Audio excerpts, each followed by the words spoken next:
오늘 우리에게 주시는 하나님의 말씀은 이사야 47장 10절부터 15절까지의 말씀입니다. 이사야 47장 10절부터 15절까지의 말씀입니다.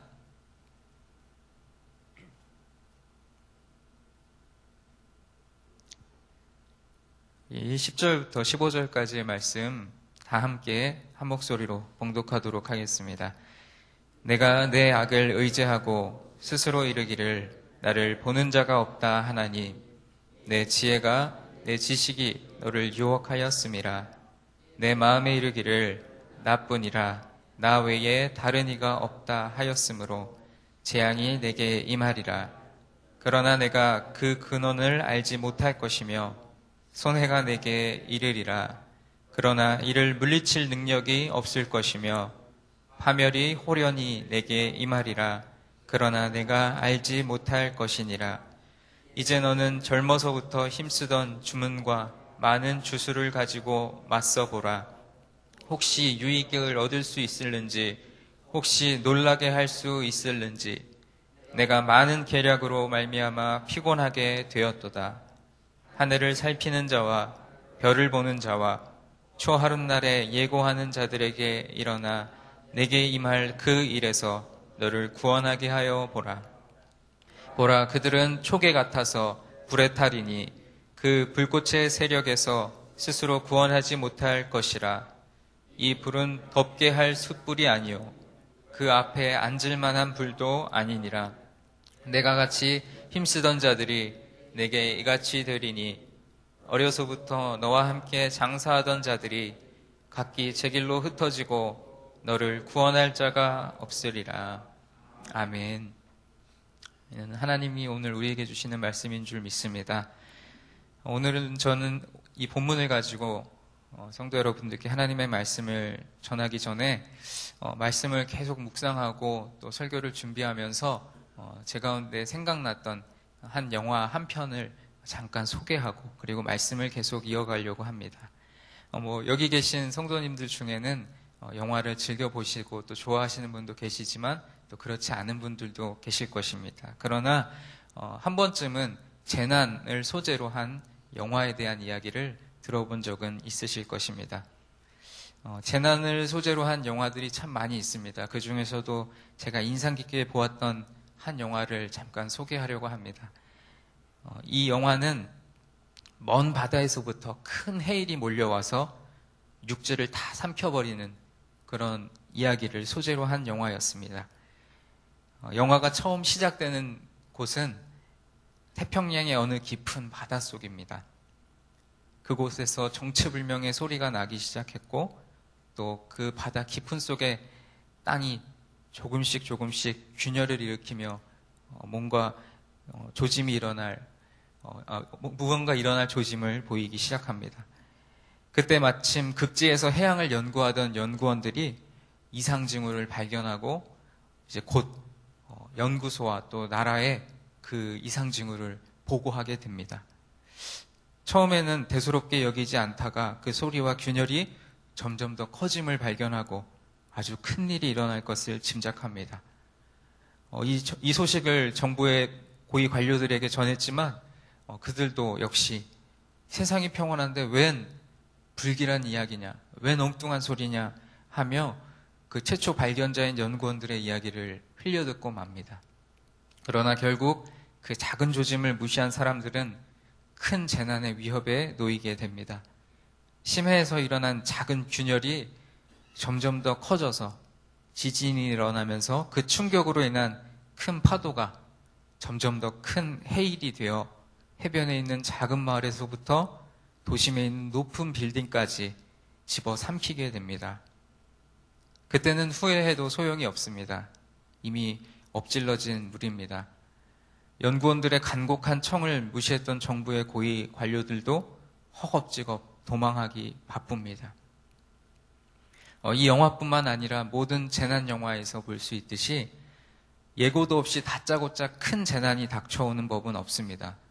영화의 스토리는 아주 미세한 변화에서부터 시작합니다. 그러나 사람들은 그 변화를 감지하지 못하고 영리한 학자나 연구원들이 이상징후를 발견하고 고위 관부들에게 이야기를 해도 그들의 이야기에 귀를 기울이지 않습니다.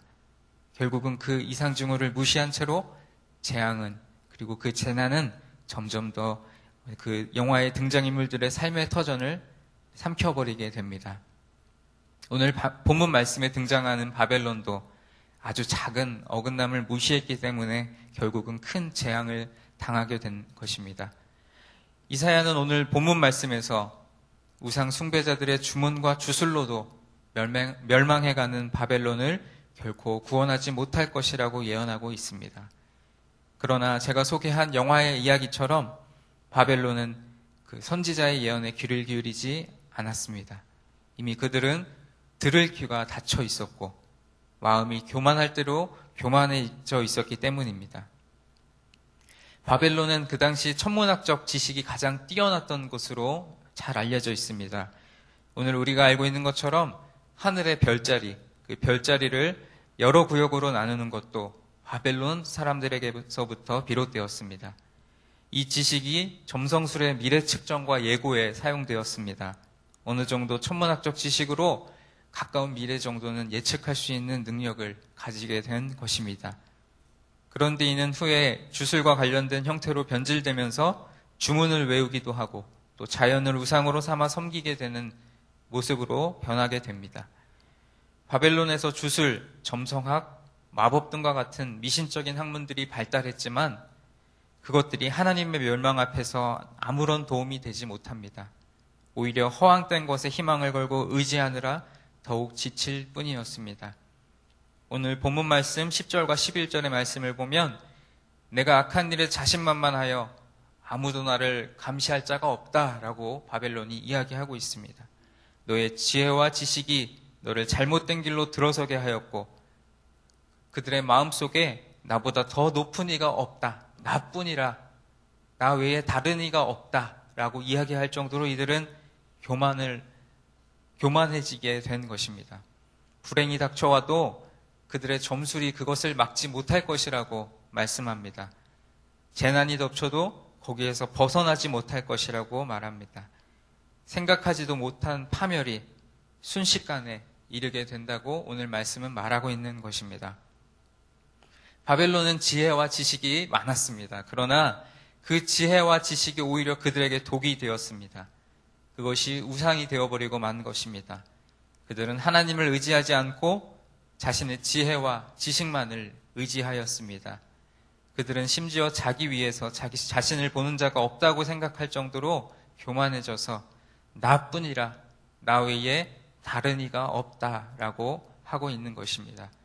자신이 가진 지식과 경험을 우상으로 삼기 시작한 것입니다. 우상이라는 것은 하나님께로부터 우리의 마음을 분리시키는 모든 것을 일컬어 말합니다. 사람마다 그 우상은 다를 수 있습니다.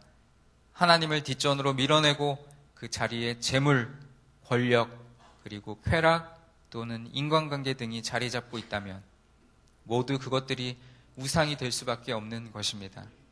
구약시대에서도 하나님께서는 우상에 사로잡힌 사람들에게 시련을 주시고 고난을 통해 다시금 하나님을 찾도록 하나님만을 의지하도록 만드셨습니다. 사랑하는 성도 여러분, 우리도 오늘 말씀을 통해 우리의 마음을 돌아보아야 할 줄로 믿습니다.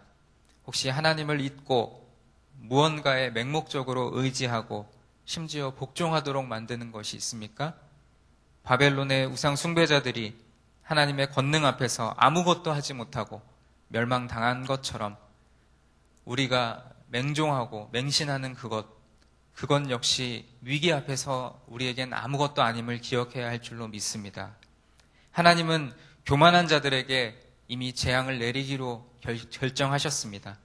그러나 더 큰 불행은 재앙을 피할 방법이나 대책이 그들에게는 전혀 없다는 것입니다. 바벨론은 재앙을 당하여도 그 재앙의 근원이 그들 자신의 죄로부터 그리고 하나님의 심판으로부터 온 것임을 알지도 깨닫지도 못하였습니다. 분별하지 못한 것입니다. 재앙의 근원을 알아도 그 재앙을 대비할까 말까 한데 근원을 알지도 못하니 이보다 더 우매한 사람들이 어디 있겠습니까? 재앙을 당하지만 그들의 지식과 그들의 천문학적 지식과 지혜는 그 재앙을 물리칠 능력이 없다고 오늘 말씀에 말씀하고 계십니다. 그들에게 파멸이 갑자기 임하지만 바벨론은 자신의 지식으로 그것을 알지도 못하고 당하게 될 것입니다. 12절과 13절의 말씀을 보면 젊어서부터 부리던 마술과 여러 가지 주술을 가지고 버텨보라고 하나님께서 말씀하십니다. 그리고 그것들이 너에게 도움이 될지도 모르니까 한번 해보라고 이렇게 이야기하고 있는 것입니다.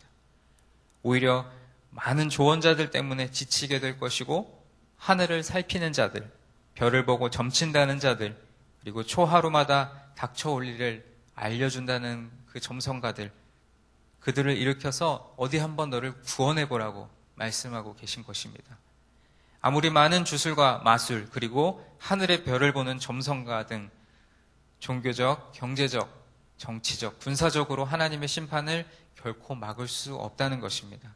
그래서 이제 바벨론은 완전히 멸망할 것이라고 14절과 15절 말씀에서 말씀하고 계십니다. 보아라, 그들은 건불과 같이 되어서 불에 타고 말 것이고 그 불은 빵을 굽거나 몸을 따뜻하게 하는 불이 아니라 너무나 뜨거워서 스스로를 그 불에서 구하여내지 못할 것이라고 말하고 계십니다. 바로 애써서 공들였던 자들이 이렇게 될 것이고 젊었을 때부터 거래했던 모든 자들이 뿔뿔이 도망칠 것인 너를 구원할 자가 아무도 없다라고 말씀하고 계십니다. 오늘 말씀에 나온 것처럼 점을 치던 자들이 지푸라기처럼 불에 탈 것이라고 말씀하십니다. 그들은 불 심판에서 구원받지 못합니다. 이 불의 심판은 따뜻하거나 음식을 만드는 불이 아닙니다. 유황불에 타는 둘째 사망을 가리키는 것입니다. 바벨론과 함께 장사하여 돈을 벌던 자들도 다 흩어지고 아무도 바벨론을 구원하지 못합니다. 바벨론에 대한 하나님의 심판은 너무나 확고하십니다. 결코 구원할 자가 없다고 말씀하고 계십니다. 결국 하나님의 주권을 인정하지 않고 하나님을 몰랐던 바벨론은 재앙을 피할 수 없었습니다. 바로 그들의 무지와 하나님에 대한 교만함 때문이었습니다. 오늘날 우리도 기억해야 합니다. 우리가 의지하는 지식과 지혜는 결코 우리를 구원에 이르게 할 수 없습니다. 우리의 선행으로도 구원을 얻을 수 없습니다.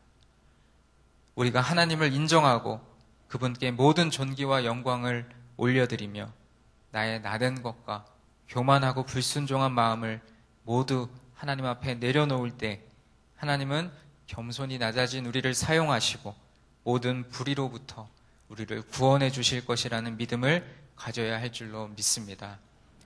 더욱더 중요한 것은 예수 그리스도의 핏값으로 구원받은 우리들은 그 은혜와 사랑을 늘 기억하며 감사해야 할 것입니다.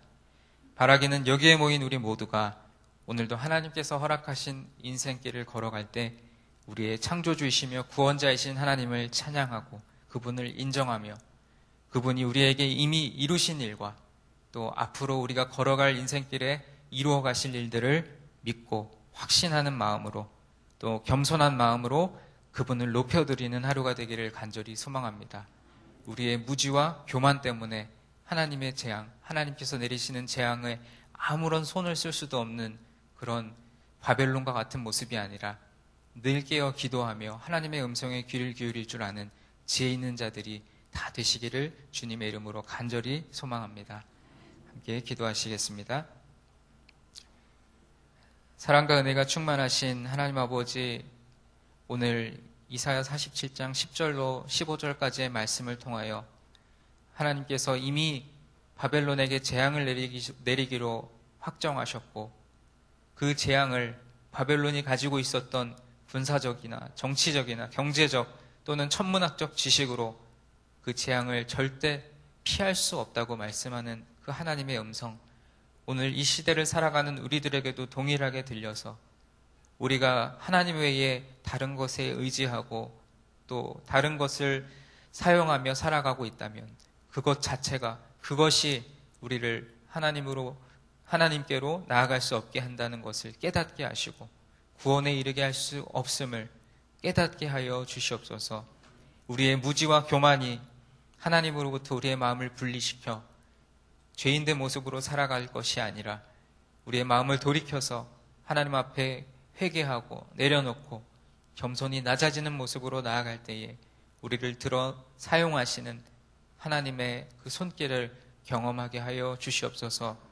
오늘도 여러 가지 기도의 제목을 가지고 하나님 앞에 아를 때에 내가 가진 경험, 내가 가진 지식으로 그것을 계획할 것이 아니라 오직 나는 아무것도 아니요 하나님이 우리의 삶의 주인 되시고 주님께서 나의 인생을 이끌어 가심을 믿고 확신하며 겸허히 하나님 앞에 기도로 무릎을 꿇고 나아가는 우리들이 될 수 있도록 주님 축복하여 주시옵소서. 이 말씀을 오늘 하루 우리의 삶 속에 귀한 열매로 맺게 하시고 마음에 품고 나아가며 오늘도 하나님 앞에 하나님을 인정하며 경배하며 그리고 겸허한 마음으로 하나님께 쓰임받는 귀한 종들이 되게 하여 주옵소서.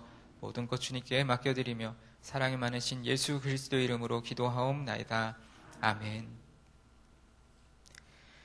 오늘은 공동기도문 5번 사역에 대해서 함께 기도하겠습니다. 성경대로 우리 사역의 지평이 온 누리를 품게 하옵소서. 위원회 사역, 교구 사역, 말씀 삶 성경대학 사역을 축복하셔서 말씀과 성령의 충만으로 인격과 일상이 거룩해지게 하소서.